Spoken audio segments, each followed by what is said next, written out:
चलो बच्चों, हम क्वेश्चन नंबर 2 तक पिछले पार्ट में बात कर चुके थे। इसमें हम बात करेंगे क्वेश्चन नंबर 3 की। कह रहा है निम्नलिखित में से किन्हीं 3 खंडों को हल कीजिए।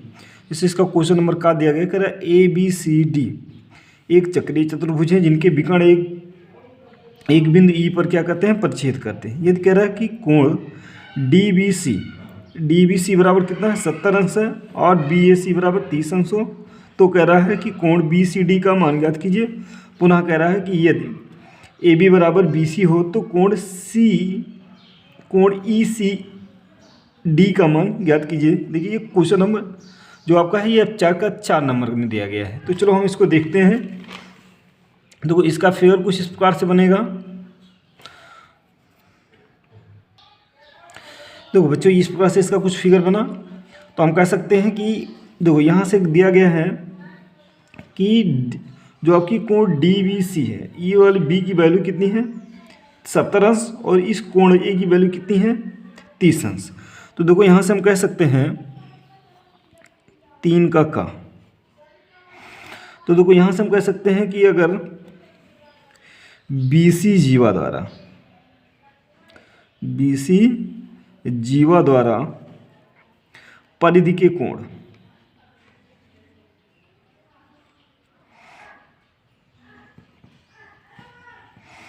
कोण से कोण BAC बराबर क्या होगा, कोण BDC होगा, बराबर कितना अंश, 70 अंश।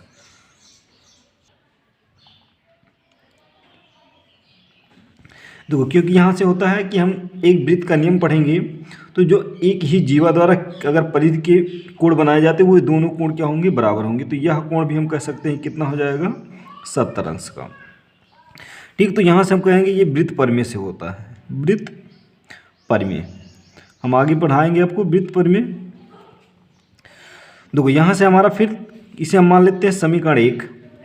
फिर हम देखो आगे कंडीशन हम रखते हैं। तो देखो एक त्रिभुज हमें ये प्राप्त हो रहा है कि BCD जो प्राप्त हो रहा है, कोण त्रिभुज BCD में। तो आप जानते हैं त्रिभुज के तीनों कोणों का योग कितना होता है, 180 अंश होता है। तो कोण B प्लस कोण D और प्लस कोण C बराबर 180 अंश। तो यहाँ से हम कह सकते हैं कोण B की वैल्यू हमें पता है 70, कोण D की वैल्यू पता है हमें 70, और कोण C की वैल्यू हमें ज्ञात करना है BCD की। देखिए हम ऊपर आपको दिखाते हैं, ये देखिए कोण हमें BCD की वैल्यू ज्ञात करनी है, कोण BCD के मान। तो यहाँ से हम रखते हैं कोण BCD बराबर 180 अंश। तो 70 जोड़ेंगे तो कितना हो जाएगा, 140। कोण BCD बराबर 180 माइनस 140 कर देंगे तो यहाँ से आपको मिल जाएगा कितना, 40 अंश। ये किसका मान हो जाएगा, कोण BCD का मान हो जाएगा जो हमें ज्ञात करना था। अब देखो इसी एक कंडीशन इसी में और दी गई है। अगर आप पुनः AB बराबर क्या हो, पुनः AB बराबर BC हो तो कोण ECD का मान क्या है। अब देखो यहाँ हमारी कंडीशन फिर क्या कह रहा है कि AB यह भुजा अगर किसके बराबर हो, BC के बराबर हो, तो कह रहा है कि कोण ECD का मान ज्ञात कीजिए। ECD, अगर हमें ECD का मान ज्ञात करना है, ECD का मान मतलब ये वाला मान कि कितना होगा। तो देखो ये हमें 70 अंश मिला है। अगर यह भुजा इसके बराबर है तो हम कह देंगे कि यह कोण भी आपका कितना होगा, 30 अंश हो जाएगा।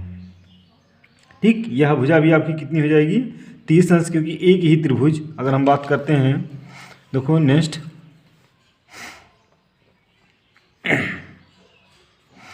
देखो यदि AB बराबर क्या हो, BC, तो त्रिभुज ABC में कोण A बराबर क्या हो जाएगा, कोण C, और बराबर इसका वैल्यू कितना मिल जाएगा, 30 अंश। ठीक, इस प्रकार से हम इसकी वैल्यू 30 मान सकते हैं। और हमें BCD की वैल्यू पता है, कोण BCD बराबर हमें कितना पता है, 40 अंश। अभी हम ऊपर निकाले हैं ये, तो हम फिर कह रहे हैं ये हमें क्या करना है, ECD का मान ज्ञात करना। तो इस पूरे का योग 40 है, इसका मान 30 है, तो इसकी वैल्यू हमें ऑटोमेटिक मिल जाएगा। तो यहाँ लिखते हैं कोण ECD और प्लस कोण ECB बराबर हमें मिलेगा ये पूरा कोण 40 अंश, या हम लिख सकते हैं कोण कितना BCD के बराबर होगा। अब ECD का मान हमें नहीं मालूम है, ECD का मान हमें नहीं मालूम है, तो हम यहाँ लिख सकते हैं ECD प्लस कोण ECB। ECB का मान हमें भी मिला है कितना 30 अंश, ये वाला, और बराबर इसकी वैल्यू हमें मिला है पहले 40 अंश। तो कोण ECD बराबर 40 माइनस 30, तो यहाँ से हम कह सकते हैं कोण ECD की जो वैल्यू मिल जाएगी वो कितनी मिल जाएगी 10 अंश। ये इसका क्या हो जाएगा, बिल्कुल करेक्ट आंसर हो जाएगा। एक आंसर ये होगा और एक आंसर आपका यह हो जाएगा। चलो फिर हम चलते हैं नेक्स्ट क्वेश्चन की तरफ। देखो नेक्स्ट क्वेश्चन हमारा क्या गया है, 4 नंबर का क्वेश्चन है।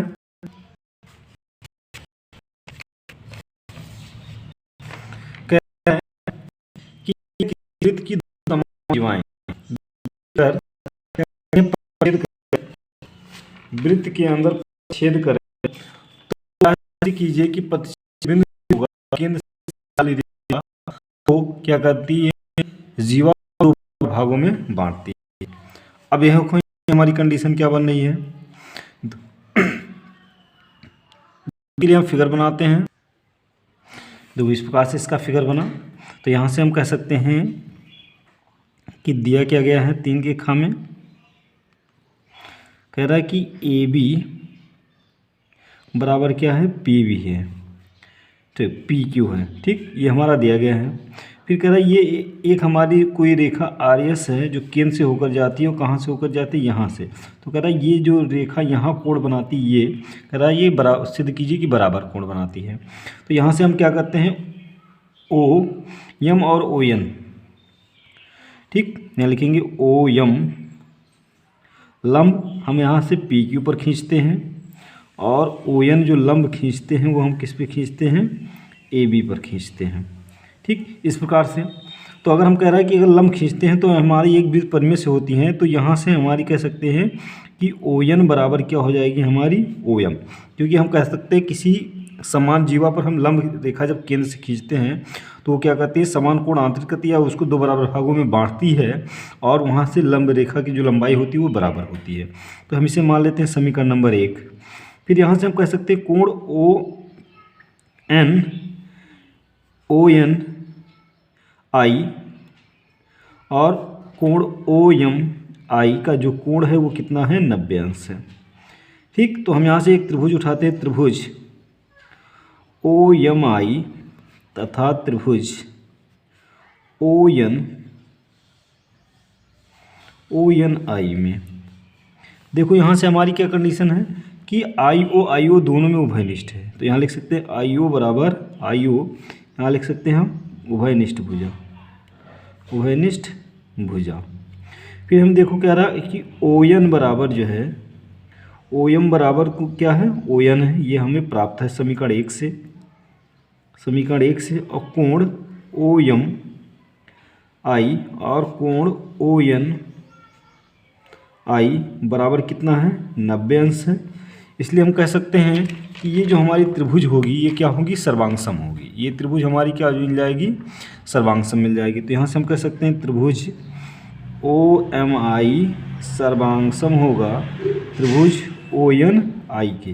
अगर ये सर्वांगसम है तो हम कह सकते हैं कि कोण जो हमारा है NIO बराबर होगा किसके, कोण MIO के। हमें यही क्या करना था, सिद्ध करना था। ये हमारा क्या हो जाएगा आंसर, कि यह कोण जो होगा इस कोण के बिल्कुल बराबर हो जाएगा, ठीक। तो वीडियो कैसी लगी, वीडियो अच्छी लगी होगी तो लाइक शेयर एंड सब्सक्राइब जरूर कीजिएगा। अगर आप सब्सक्राइब नहीं किए हैं और उसे भी सब्सक्राइब कराइए। धन्यवाद।